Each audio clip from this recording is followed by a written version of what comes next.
My name's Chris and I live with depression. My childhood, it's funny, I don't remember a great deal about it. I mean, I had a pretty normal life from what I considered it to be. I played sport, I went to school.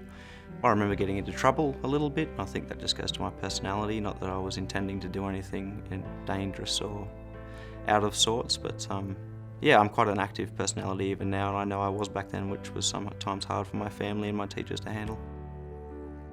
For me, depression set in when I was about 14 to 15 years old. I wasn't really sure why I was feeling the way I was feeling, but people would say that it was attributed to the fact that my parents separated, which I didn't know if it was true or not.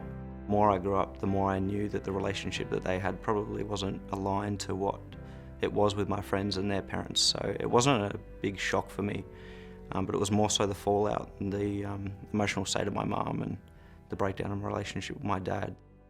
My mum was quite depressed, I think, naturally after a husband of 18 years leaves. I think then our relationship sort of changed in the sense that I became someone for her to console in, which I really liked, and I really leveraged that, probably to a point where it may not have been overly healthy for me to do so. I was so emotionally invested in her. So our relationship was strong and weak at the same time, which I didn't fully understand at the time, but I knew I wasn't feeling like I should be feeling.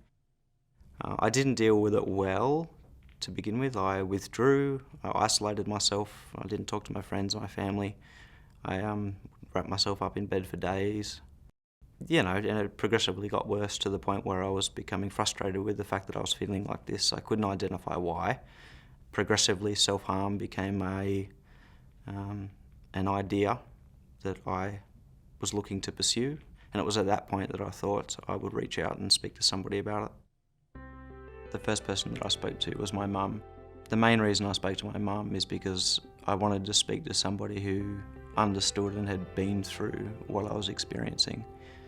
When I had that conversation with her, she was able to lay out a plan for me, or a suggested plan, which really helped. That was taking time to look after myself in more ways than I was at the current time. But she set a plan out for me to speak with a counsellor, go and see a GP. And that really led me on the path to actively managing what I was going through to this day. So the strategies I use to stay well, I have quite a few. I make sure I get enough sleep. I make sure I eat well. I make sure I have physical exercise most days, which can often be the hardest thing when you're not feeling the greatest. Making sure that I get enough sunlight. While it doesn't fix everything for me, it definitely gives me a chance to start the day on the right foot. I make sure I surround myself with people who bring joy into my life. I try to disassociate myself from negativity. One of the decisions I made a number of years ago was to steer clear of drugs and alcohol, mainly because of the fact that it didn't mix well with me and who I am, with an underlying mental illness. Having made that decision to stay away from that, I really do enjoy the small things. The other thing was learning to, one, know myself and accept myself for who I am. Now I work as a management consultant, and I work with large teams who have issues in trying to better the way they do business. And the one thing I like about that is working with new people and forming new relationships.